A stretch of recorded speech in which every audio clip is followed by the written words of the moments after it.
CM ಬದಲಾವಣೆಯ ಬಗ್ಗೆ ಸಿದ್ದರಾಮಯ್ಯ ಮಾತನಾಡಿದ್ದಾರೆ ಅಷ್ಟೇ ಅಂತ ಹೇಳಿ ಪ್ರಿಯಾಂಕ್ ಖರ್ಗೆ ಹೇಳಿಕೆಯನ್ನು ಕೊಟ್ಟಿದ್ದಾರೆ. ಶಿವಕುಮಾರ್ ಸಿಎಂ ಕುರ್ಚಿ ಇಲ್ಲ ಅಂತ ಹೇಳಿದ್ದಾರೆ. ಹೀಗಂದ ಮೇಲೆ ಬದಲಾವಣೆ ಎಲ್ಲಿದೆ ಅಂತ ಹೇಳಿ ಪ್ರಿಯಾಂಕ್ ಖರ್ಗೆ ಇಲ್ಲಿ ಪ್ರಶ್ನೆಯನ್ನ ಮಾಡಿದ್ದಾರೆ. ವಿಕಾಸ ಸೌಧದಲ್ಲಿ ಸಿಎಂ ಬದಲಾವಣೆಯ ಕುರಿತಂತೆ ಸಿದ್ದರಾಮಯ್ಯನವರು ಮಾತನಾಡಿದ್ದಾರೆ ಅಷ್ಟೇ. ನಾಯಕತ್ವದ ಬದಲಾವಣೆಯ ಅಭಿಪ್ರಾಯ ಪಡೆದೇ ಇಲ್ಲ. ಇನ್ನು ಬದಲಾವಣೆಯ ಬಗ್ಗೆ ಮಾತೆಲ್ಲಿ, ಈ ಕುರಿತಂತೆ ಹೈಕಮಾಂಡೇ ಹೇಳಿದೆ ಅನ್ನೋದಾಗಿಯೂ ಕೂಡ ಇಲ್ಲಿ ಪ್ರಿಯಾಂಕ್ ಖರ್ಗೆ ಹೇಳಿಕೆಯನ್ನ ಕೊಟ್ಟಿದ್ದಾರೆ.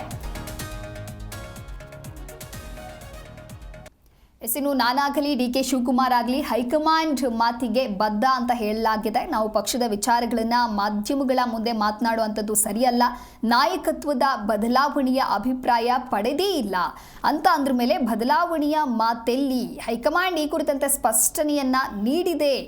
ಹೀಗಂದ ಮೇಲೆ ಬದಲಾವಣೆಯಲ್ಲಿ ಅಂತ ಹೇಳಿ ಪ್ರಿಯಾಂಕ್ ಖರ್ಗೆ ಹೇಳಿಕೆಯನ್ನು ಕೊಟ್ಟಿದ್ದಾರೆ. ಆದರೆ ಸಿಎಂ ಸಿದ್ದರಾಮಯ್ಯ 5 ವರ್ಷ ನಾನೇ ಸಿಎಂ ಆಗಿರ್ತೀನಿ ಅನ್ನುವಂಥ ಹೇಳಿಕೆ ಇದೀಗ ದೊಡ್ಡ ಮಟ್ಟದಲ್ಲಿ ಚರ್ಚೆಗೆ ಕಾರಣವಾಗಿದ್ದು ಪ್ರತಿಕ್ರಿಯೆಯನ್ನು ಕೂಡ ಕೊಡ್ತಾ ಇದ್ದಾರೆ. ಹಾಗಾಗಿ ಶಿವಕುಮಾರ್ ಸಿಎಂ ಕುರ್ಚಿ ಇಲ್ಲ ಅಂತ ಹೇಳಿದ ಮೇಲೆ ಬದಲಾವಣೆ ಎಲ್ಲಿಂದ ಬಂತು ಅನ್ನೋದಾಗಿಯೂ ಕೂಡ ಇಲ್ಲಿ ಪ್ರಿಯಾಂಕ್ ಖರ್ಗೆ ಹೇಳಿಕೆಯನ್ನು ಕೊಟ್ಟಿದ್ದಾರೆ. ನಾಯಕತ್ವದ ಬದಲಾವಣೆಯ ಅಭಿಪ್ರಾಯವನ್ನೇ ಪಡೆದಿಲ್ಲ, ಸಿಎಂ ಬದಲಾವಣೆಯ ಬಗ್ಗೆ ಸಿಎಂ ಸಿದ್ದರಾಮಯ್ಯ ಮಾತನಾಡಿದ್ದಾರೆ ಅಷ್ಟೇ ಅಂತ ಹೇಳಿ ಪ್ರಿಯಾಂಕ್ ಖರ್ಗೆ ಹೇಳಿದ್ದಾರೆ.